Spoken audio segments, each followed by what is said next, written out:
Good morning सभी को।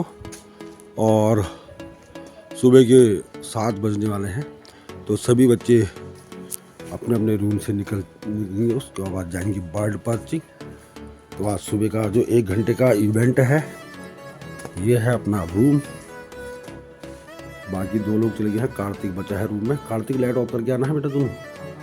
और ये अब सब यहाँ से निकलेंगे गोल घर की ओर, और वहाँ से बर्ड पर ये सामने जीना, सीढ़ी से नीचे उतरेंगे। सीढ़ी से नीचे उतरते हुए हम पहुँचेंगे सीधे गोल घर पर। और वहाँ से सुबह की जो इवेंट है आज का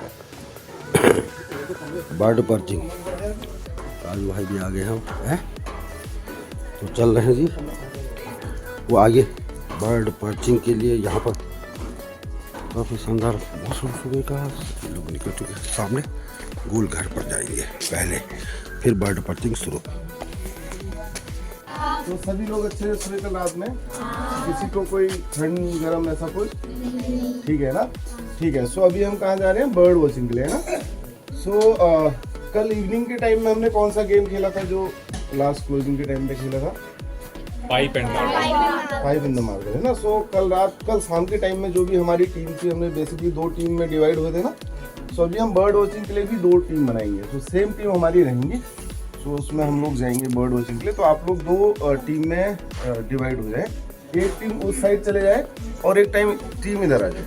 आ जाओ हमारी वाली। विनर्स कौन था? ये वाली टीम खाली होगी। अरे विनर टीम खाली हो गई।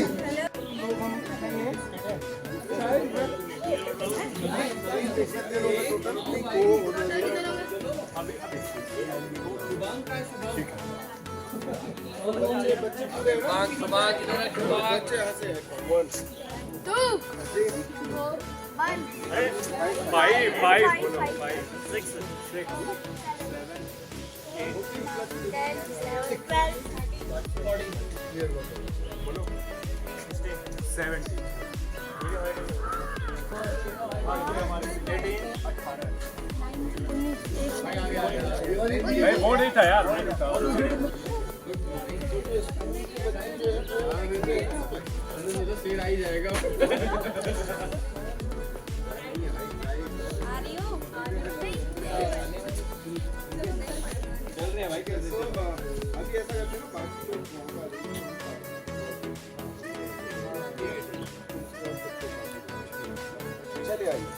चलिए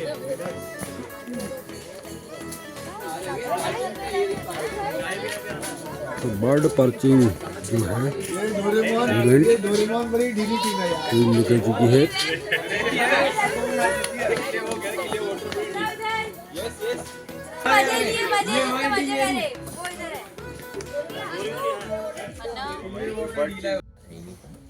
चिड़ियों को सुन पाए। देखो तुम जैसे शांत हुए ना, तो चिकचिक की आवाज़ आने लगी। और चिड़ियों में मेन इम्पोर्टेंट है कि हम थोड़ा अपना वॉइस को रिड्यूस करेंगे। जैसे हम अपना वॉइस रिड्यूस करते हैं, कम करते हैं, तो उनकी आवाज़ में तेज़ी से सुनाई देगी। ठीक, आप लोगों ने पहले चिड़िया भी देखी है, आप जानते हो कैसे चिड़िया देखती है? मोटा मोटा ना, किसी क्लॉक मेथड पता है चिड़िया देखने? पता है ना? तो उस मेथड से हम देखेंगे, है ना। तो क्लॉक मेथड क्या होता है? जनरली जैसे मान लो कि ये गोल भी है, गोल भी है, तो गोल ऐसा गोल होता है शेप, है।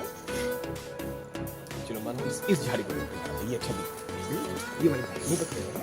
तो क्लॉक मेथड में क्या करते हैं? चिड़िया को देखने के लिए थोड़ा क्या होता है ना, तो नए हम चिड़िया देख रहे होते हैं, तो थोड़ा सा हमें फोकस करना पड़ता है। पहले आंखों से देखना पड़ता है, और फिर उसके बाद उनकी लोकेशन देखनी पड़ती कहाँ पे है। तो जो लोकेशन है पेड़ में, उस पेड़ की लोकेशन के लिए हमें क्या करना पड़ता है? पूरे पेड़ को देखना पड़ता है।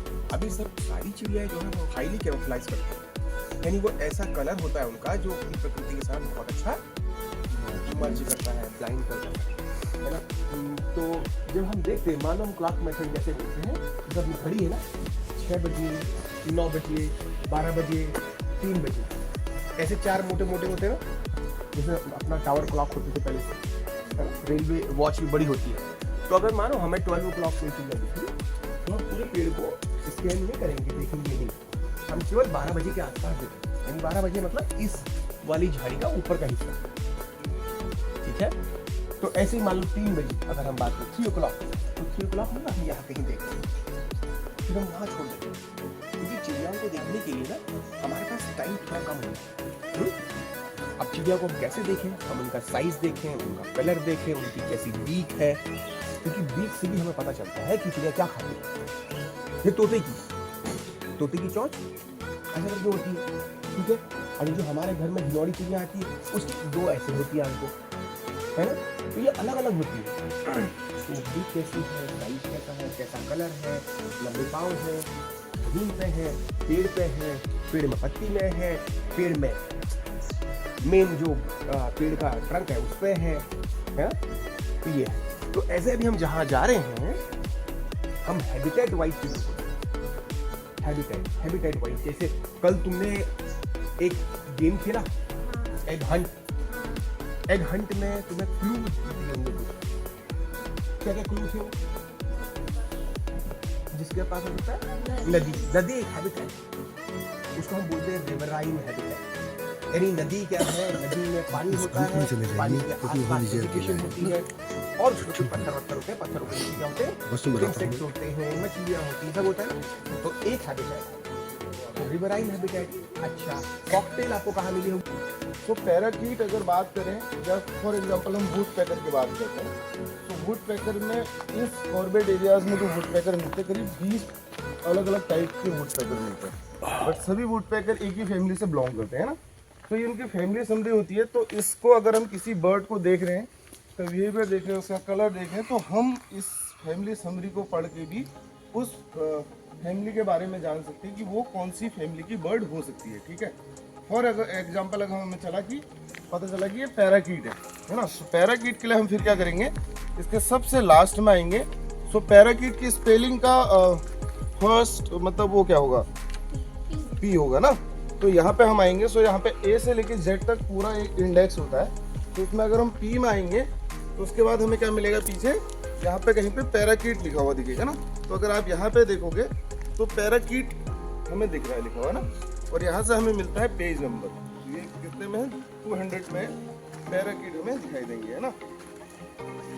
तो अभी हम इधर में आए 200 में, तो ये सारे पैराकीट है ना, तो ग्रीन वाले जो दिख रहे हैं ये पैराकीट हैं, और ये भी पैराकीट है ना, तो ये बेसिकली इतने पैराकीट हैं देखो, है ना। इसके अलावा अगर हम पैरट और पैराकीट में देखें तो ये जितने भी हमें लंबी टेल वाले दिखते हैं जिनको हम पैरट बोलते हैं, सो बेसिकली उनको बोलते हैं पैराकीट, और जो शॉर्ट टेल जिनकी होती है ये होते हैं पैरट। तो पैरट जो होते हैं वो थोड़ा छोटे साइज के होते हैं, और पैराकीट जो होते हैं बड़े साइज के होते हैं, उनकी लंबी टेल होती है ना। और ज़्यादातर पैरट जो हमें दिखाई देंगे वो कहाँ दिखाई देंगे, श्रीलंका वाले एरियाज में ना, ठीक है। सो यहाँ पे जो हमें दिखाई देते हैं वो सारे पैराकीट होते हैं, ठीक है। अब ये तो हो गया कि हम